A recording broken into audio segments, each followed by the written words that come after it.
Today we're going to show you how to take a naturally fractured guitar top and make it beautiful.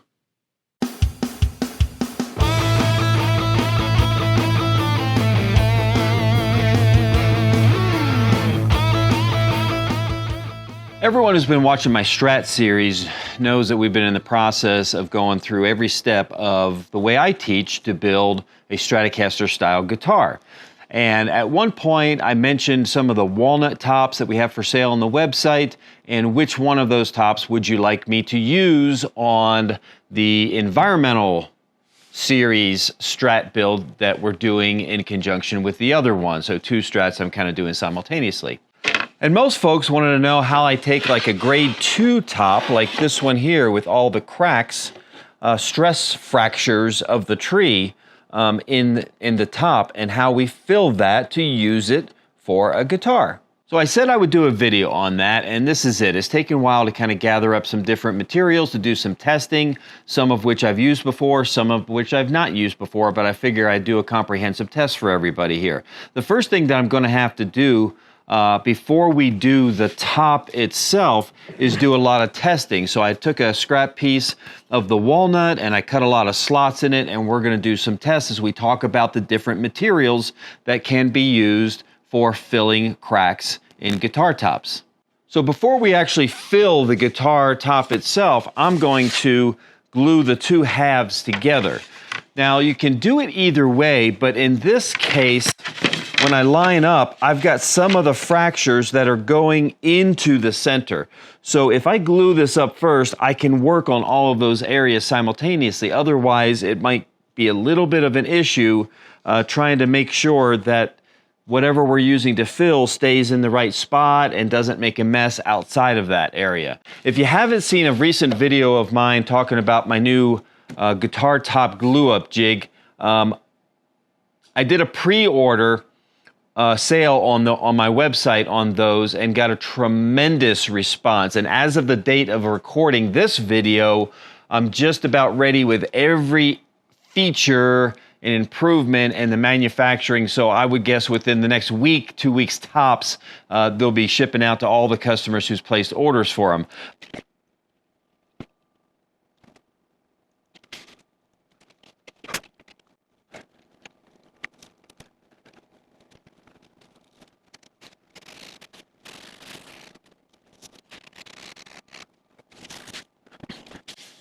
All right, quickly, we got this in place. We've got it clamped up. You can see I only used, maybe 1/8 of a turn of the cam in order to apply the pressure I needed to get squeeze out. And I just cleaned that up. And we're gonna drop the cross piece on there, not that we need it in this case, because I think 1/4 inch material is plenty stable to stay flat, but this will just be a insurance policy. Now, as we do our tests for filling, keep in mind that I'm not talking about how to build a river table, all right? There's enough videos out there talking about how to do that. What I'm approaching it from is a standpoint of a guitar top. And we're talking about a drop top in a generic sense, but I mean, it's a laminated top, all right? So it's when you want to put a decorative top on top of a guitar body to utilize the beauty of wood and create something that is unique. And that is kind of the most enjoyable thing about using pretty exotic woods or highly figured woods, but even getting into woods that have defects into them, it doesn't really take away from the beauty of the wood because it's natural. And things that are natural like that, even though they are imperfect, have a tendency to be enjoyed by us human beings because we are also natural and imperfect, okay? So what we're gonna talk about is from a guitar top standpoint. And why we do this, it could be strictly structural. There may be cracks and fractures, and we're not really looking to accent them, but we're looking to stabilize them and help them to be solid so that we can use them for a guitar top. Another reason that we might do it is for decorative purposes, and this is kind of what I'm looking at. It's kind of a hybrid today. Certainly I have to stabilize the cracks so they're not cracked edges kind of splintering out and things like that. But I'm also looking to provide a decorative accent to this really beautiful walnut that I have. And there is a cost savings benefit utilizing this wood too, because a piece of decorative wood that has stress cracks in it generally does not sell for as much as a beautiful piece of highly figured wood that is perfectly clean. Today we're going to talk about two binders, and that's what holds whatever fill together, or it could be the fill itself, and that is CA. And today I'm going to be working with some Star Bond brand. It's a very popular brand. I believe it's a very high quality, and they have a lot of different options. So we're going to be looking at CA, and we're also going to be looking at some epoxy type fill. So these are the two primary methods that is used for the binding agent within filling cracks. Within the epoxy world, I'm going to talk about basically a catalyst, part A, part B type of epoxy, and something that is ultraviolet UV LED curable epoxy.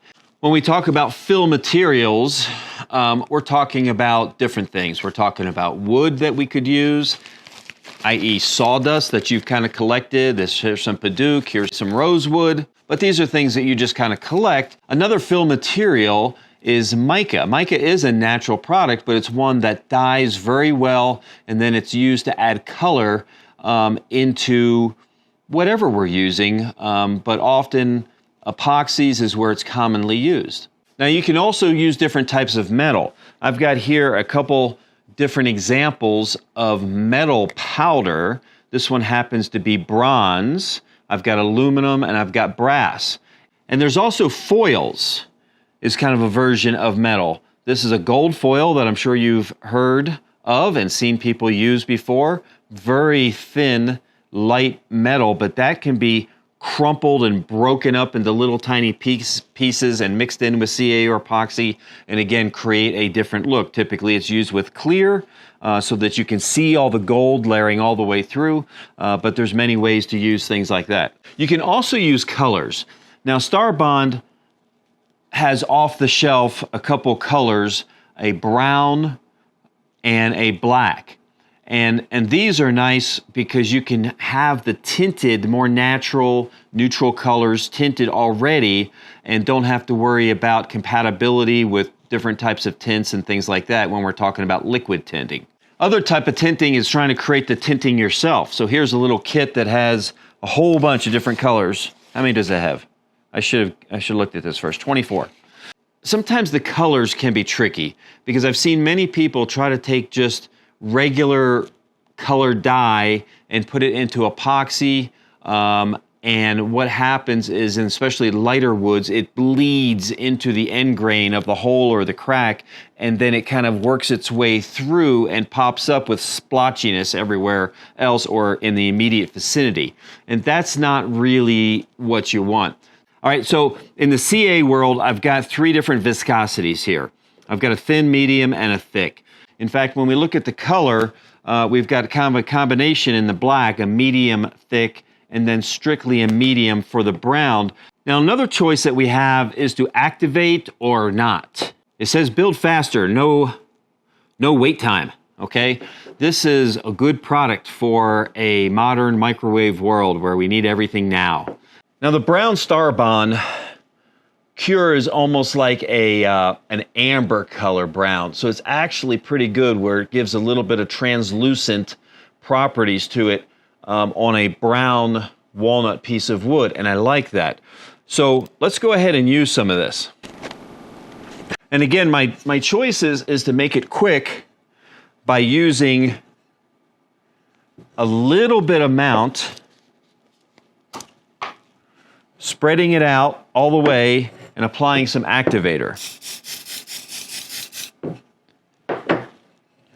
And you're going to see that crystallize pretty quick.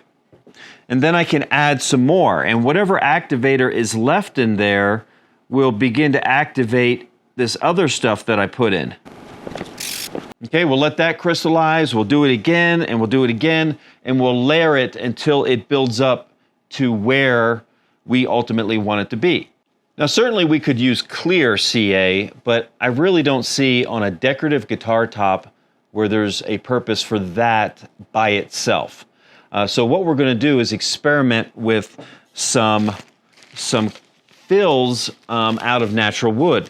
So I've got some Paduke dust here, and I think I'm going to use that. And the reason is when you have dust, it's all end grained basically, and it absorbs the CA glue like end grain does on a slab of wood, and it becomes darker than the other grain, okay, the long grain. And that creates something that if it's lighter wood and if it gets darker, it looks kind of out of place. If it's dark wood and it gets a little darker, it matches better because there's not a huge difference between the two. But we can take and cram in a bunch of this wood sawdust, and in this case, the Paduke, I'm thinking, is going to turn maybe slightly brown, but it won't turn so much brown that it looks like it's trying to look like the original wood, but it's not quite it. I think it'll look a little bit better. Now, when I use wood dust, I like to use the thin or ultra thin or whatever happens to be the thinnest available of the brand that you're using, because with the dust, I want it to wick down all the way down so it kind of surrounds and hardens the solid wood dust that we have packed all the way in. I'm going to put a little activator just on the top just so I don't accidentally touch it and then touch something else, and then I'm stuck. I can't move.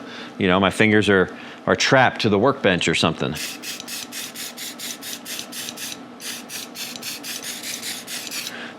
So that's just hardening up the surface, but inside it's the wood and the moisture in the wood that's causing it to activate and harden, so that'll be fine. So let's use some gold foil next. Now what you can do with this stuff is just kind of crumple it up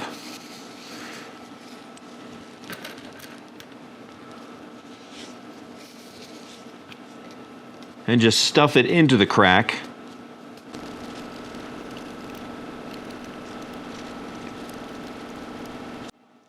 In this case, again, I'll start with some thin CA to make sure that it goes deep into the crack and begins to solidify that foil all the way down.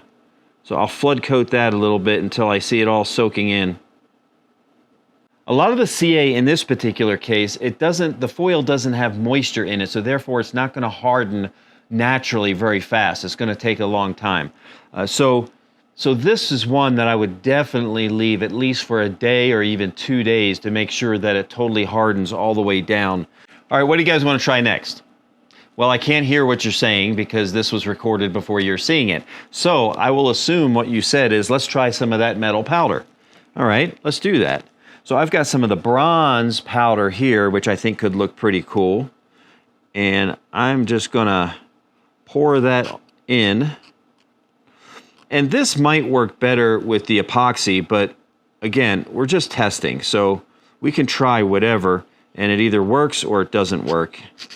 Same deal with the gold foil. We're going to use thin, and we're just going to flood this bad boy. Let that soak all the way down. I'm not sure that's going to be as exciting as I thought it was, but we'll see. Looks like poop, or a candy bar that was stuffed down in there. Ooh, look at that. Got some fizzle action out of that one. Now let's take some of the orange mica powder. Now we could pack this directly in there and just flood coat it again, and hopefully it works all the way down and it solidifies. But there's a second technique that can be used to kind of help facilitate the hardening process. And that's mixing the color with a little bit of baking soda. 50-50 is a pretty good mixture. If you go with too much baking soda, it changes the color to a lot lighter color. If you use too little, it's not really going to have the effect that we want. So you're trying to find a nice happy medium with that.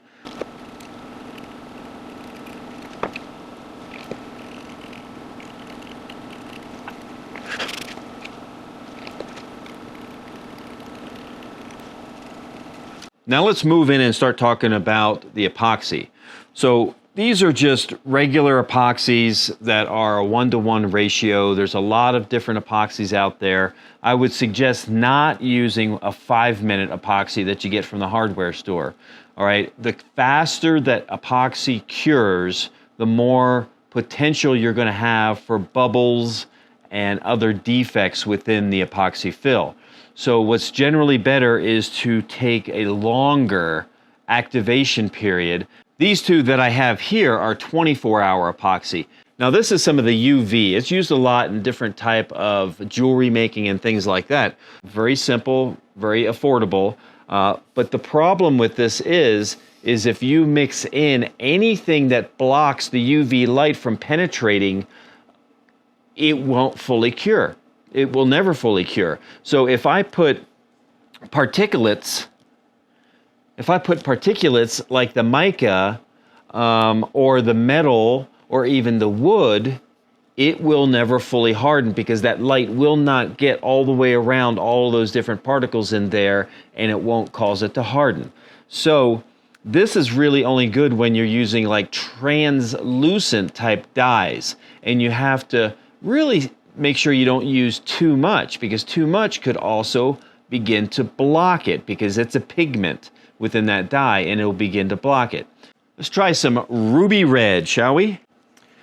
I was 10 dots in just enough to hopefully fill, but again, it's still translucent.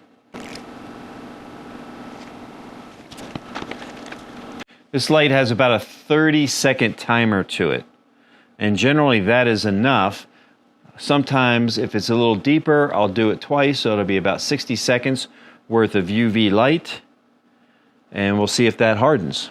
We'll still let it harden with everything else that we're going to do, because some of this is going to require at least 24 hours, and then I'll come back and finish off this video, and I'm going to sand everything perfectly flush so you can see what the finish, the top finish looks like. If you're mixing larger quantities, getting this ratio is pretty simple because the ratios are very critical. If it says 1-to-1, it means 1-to-1. It doesn't mean 1.5 to a half. It won't work the same. It's very specifically engineered for a appropriate ratio. So sometimes we can just use measuring cups and get that amount that we need. We can fill in, 40 milliliters and another 40 milliliters, and we can mix it all up. It has to be mixed extremely well. And another way is we could do it by weight. If we're doing very little fills here and there, we don't want to waste a whole bunch of this. I would say the best thing is to just use a scale and weigh, kind of zero out the scale with this on there and add however many grams and then the exact same amount of grams and then mix it all up. It's a pretty good amount here. And again, just keep mixing. You'll notice that it's perfectly clear, and this is kind of the whole idea of adding colors and stuff. If it has an amber tint to it, like some epoxies will, then it's going to obviously distort the colors, and that's not necessarily what you want when you're focusing on the decorative aspect of guitar top crack filling, which is what we're talking about today, right? All right, I've got about 8 milliliters in here. Let's pick something, shall we? How about some silver pearl? Let's see what that does. These little cups have ridges on the inside. I don't know why, but every time you're stirring, it's flicking the little wooden stir, and it's getting all over the place. Why can't they just make them smooth on the inside and ridged on the outside? Now, just for the fun of it, I put a little gold foil in this one, and I'm going to try to use some gold mica in the epoxy and fill it with that. I'm thinking the gold mica is going to prevent the gold foil from being visible. So let's try a second one with just the gold mica in there and see what that does. Should we try some wood again? How about let's go back to the Paduke. I used a little bit more percentage-wise of the wood. It's the wood dust. It was probably 50-50 by volume. It's a really dark orange. Now, another thing that I'll point out is if you've got leftover in your cup that you're not going to use, don't throw it away immediately. Just set it aside. This will give you a gauge of when these are hard without actually messing with your top and potentially messing up a kind of a half-cured epoxy clump. Here's some metallic epoxy fill material, pigment. This is a company called Epoxy, and when I'm doing large pours, I like that product a lot. But let's see what their color does. Their powder, if it's any different than the micas. It's probably very similar. The problem with the slower curing epoxies is that often the mica or the color pigment will settle to the bottom because it's heavier. So in a perfect world, you might have to mix it up occasionally until it begins to solidify. We're probably not going to do that. So let's start getting a little crazy. Let's take some of this epoxy and let's use just a little bit. Let's see, 1, 2, 3, 4, 5. 5 drops of resin coloring.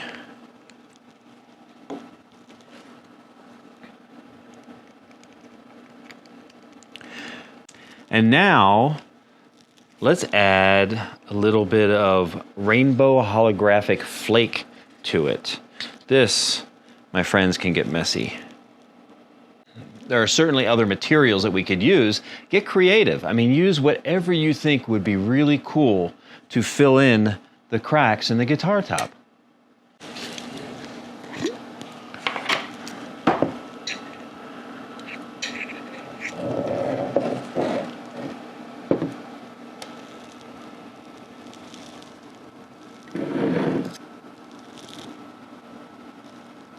What? No, this is peanut butter. That's not gonna fill. I was just getting hungry and need some protein. Okay, we got one last slot here that we can fill in for our final testing. So let us use some of this stuff. This is just a packet, and I don't even know where it came from. I think it came with one of these resins or something that I purchased. But it's kind of a blue-green chip, almost like a metal flake, but it's definitely plastic. And it's kind of cool. It's got kind of a turquoise shell.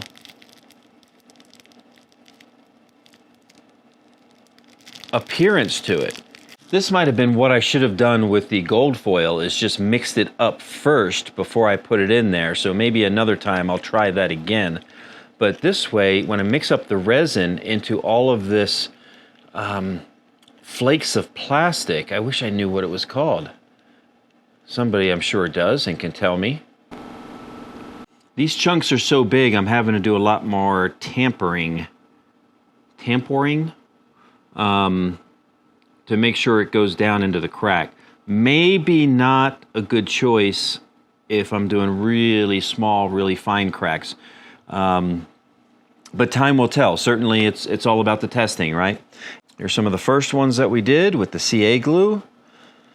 And then the UV resin, just to see if the color will allow that UV light to pass through.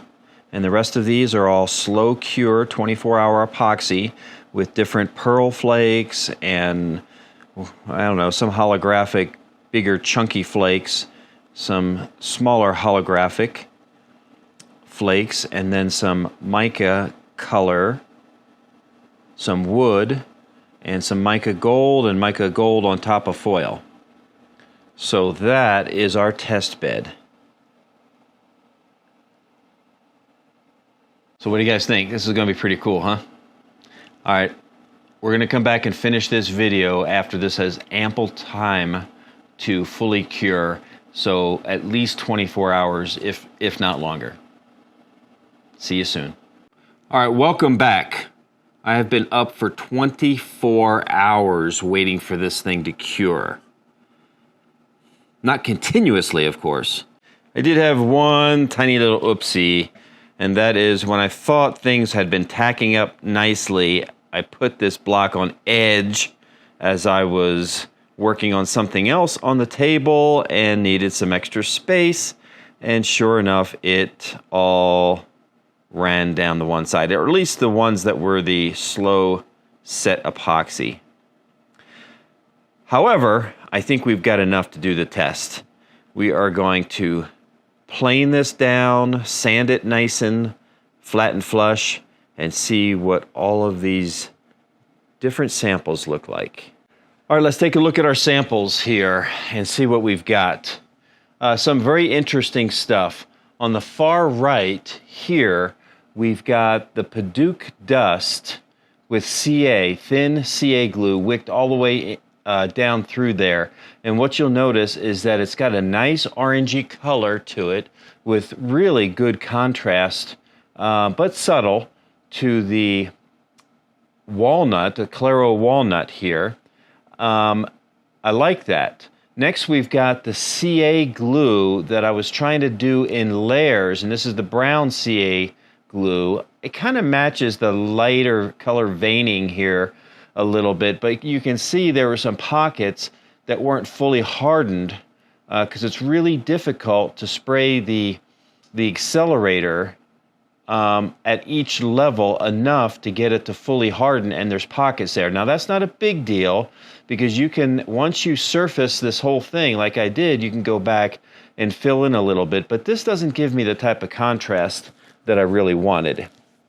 The next one over is the gold foil that I crumpled up inside, and then a thin CA glue just wicked it all the way down, and that's not too shabby there. That kind of gives you the gold foil look, and it's pretty solid, so it definitely seems to fill and harden very well. Okay, the next, this one surprised me. This one I thought looked like a candy bar stuffed into the slot, and it turned out that once it's sanded back, that bronze looks really nice, but I do have some small pockets that I would have to fill with more bronze dust, refill, resand, but that could be a winner, and I've also got aluminum brass versions of that could be okay. Then we tried the mica, the orange mica, mixed with the baking soda and as an activator, then the thin CA glue, and we did this in layers, and again, not densely packed. I've got some holes I'd have to fill in if I were going to go with that. Color's not too bad, but it doesn't really strike me. This one was the UV activated, which I again did in layers, and I used red dye pigment. It's resin pigment, and it's still gooey. Can you see this? It's still gooey inside. It did not get all the way through, even though I did it in thin layers. The stuff that was on top was pretty hardened, but that is just no good. No good whatsoever there. And that is the problem with UV curing when you're using anything, whether it be the mica or wood dust or anything that's going to block that UV light from getting through. It just will not harden. In fact, if we look at the cup that I originally used, it's been sitting out for over 24 hours, and it's just the same as when I put it in. No hardening whatsoever on its own without that LED UV light. So that's pretty nasty. All right, next we've got the silver pearl mixed in the epoxy. It's okay. Don't really see the pearl. I think I had problem with particulates kind of settling to the bottom of the epoxy, so it didn't give me as much cool factor. So maybe if I'm doing a thin top layer, that would be better, but doing a deeper channel or crack may not work well. this guy I thought was going to be amazing, because here is what it is, all hardened in the cup. And once it got into the walnut, it really became dark, and that just, I thought that was going to be the winner, but it's just not doing it for me now that I see that. Now the green dye and the halo flake, not too shabby, but again the flakes kind of fell to the bottom, and unless I'm just doing a thin layer on top, so maybe I fill it whatever 80% with darker CA of some sort, or maybe lighter CA, I don't know, maybe fill it with this white stuff for 80% and then just the top with that, but it's hard to really gauge how much you're going to sand off after that process, so that becomes pretty tricky to get those flakes to stay suspended at the top. Now this one was the Seafoam Metallic, and that looks good in the cup, pretty well dispersed, and pretty good in the channel, so I don't mind that one bit at all. This one was interesting. This was the Padauk mixed in epoxy resin, much darker than the CA glue made the Padauk dust over here. And I've got a void, so I'd have to fill in again, mix up a little tiny bit more, and fill that in. But as you can even see in the cup, it was very dark and doesn't really give me much contrast to really highlight the cracks as a decorative aspect. Now over here we've got the gold mica, and if I didn't have that little issue with it kind of draining out partially, I think it would have been better. Looks pretty good. Hard to tell if that would have been all the way down and not drained out, if that would have been a little bit better. But still, there's good contrast there, so I like that. I'm not sure if I like it as much as just the gold foil and the CA, though. It's kind of a different look. It's almost got texture on the gold foil, as opposed to that just looks like gold color. Now the last one on the far left here was the gold foil crammed in there and then filled with the epoxy with the gold mica in it. And this one is not bad either. It's not as bright as the pure gold foil and clear CA glue, but it does give you the gold with some texture to it, which looks quite interesting. All right, now this top is really going to darken up. Let me just give you a little bit of an example. Again, a little bit of naphtha on here kind of brings out the color very similar to what it would be with finish applied. And you can see how nicely that's going to darken up. So I think that gold is going to be really nice contrast. So let's talk about this a little bit first, because there's a couple steps that we need to do in order to get the best results out of the stress fractures that are in the top of a guitar.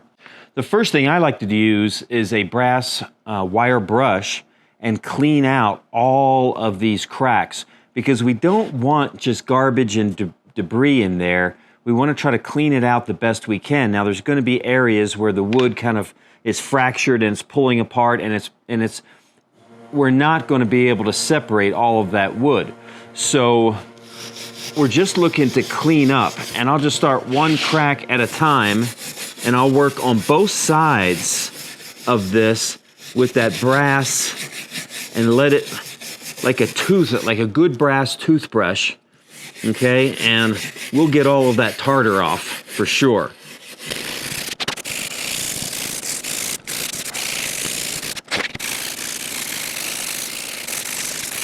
And we'll give you a close-up. Now again, I've got that naphtha on there just to kind of bring out the grain and show you what this is going to look like with finish. But look at these cracks. These cracks are distinct. There's no debris left in there. There's a few parts where the crack is separated by wood grain, but that's fine. Okay, but they're all clean and a nice place for the epoxy to go. If I look on this other side, look at all this crap. See the difference between that one and this one? Okay, not clean, not colored with the naphtha. Looks dull. It looks crappy. It looks like a bunch of trash in there. Okay, which do you want? I didn't give you much option for that choice, did I? My bias were quite evident. You want it to be cleaned out, okay? So that is one thing that you've got to do with these tops. I'm gonna go ahead and do the other side, get them both done, and then we'll be ready for the next step in the crack filling process. All right, when we fill this, we wanna be very careful because the epoxy that we are gonna use, and or CA glue, if you were to choose to use that, is thin, and it's gonna go through the cracks, and it's gonna go all the way through the other side. And if you got a bench like mine with a bunch of holes in it, because it's so old, or because I built it that way, everything's gonna run down to whatever I have stored underneath of there, which sometimes is guitar tops. It could be your guitar top. No, it's not. But we don't want that to happen. So the best thing to do is to seal off the back and any of the edges where the crack is exposed. So this seal tape is almost like packing tape, except it is stickier than packing tape. So I gotta believe that it would do better because, yeah, see how sticky that is? All right, so I'm gonna line that up and then just fold that over.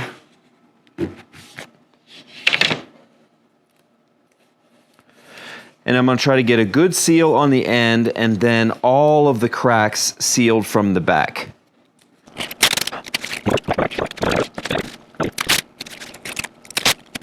First thing we'll do, like we did before, is we'll set this up and we'll mix a little epoxy. I'm not gonna use as much as last time. Now, like before, we're gonna mix it up real good. So you guys wanna know how much gold mica I add? Well, let's see. That's 1 gram. Okay, that's 2 grams.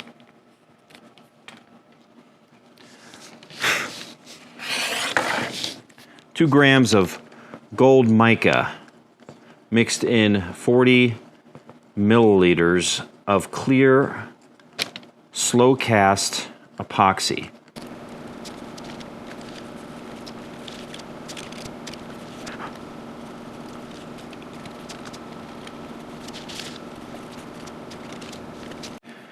Now it's time to crinkle up and stuff a little bit of foil in here.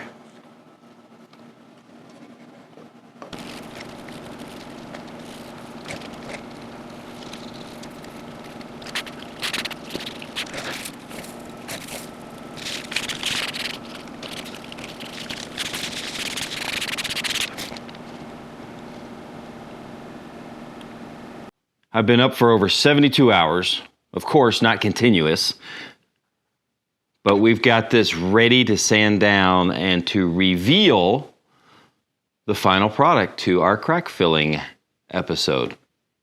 Let me give you a close-up and look at this.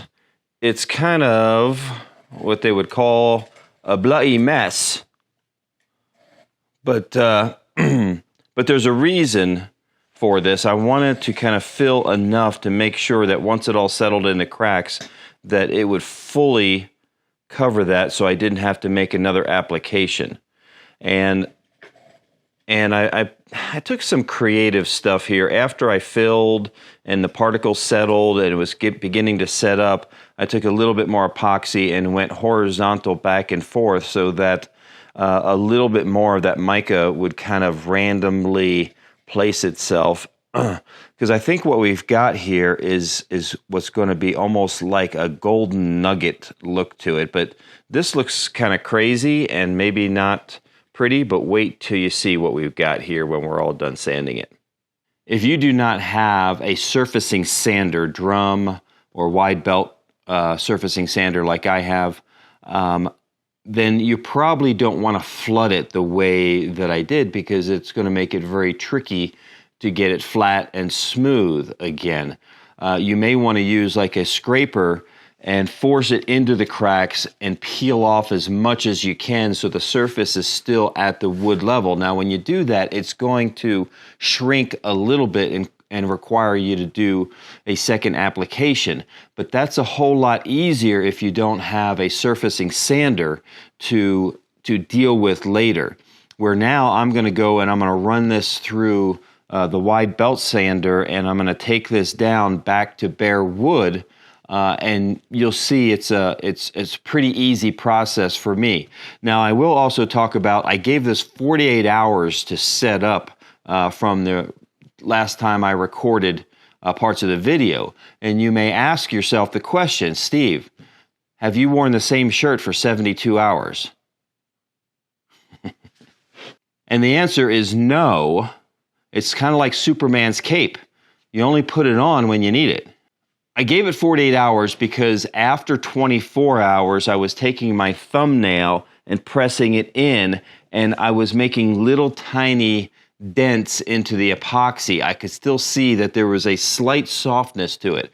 Now, when I go and do that with nominal pressure, I mean, I'm not looking, to break my thumb doing it, but it's hard, rock hard, solid, and I can't put any impressions. So I feel better after 48 hours than I did after 24 hours of taking it to my sander and sanding it. Last thing you want is this to gum up a sander.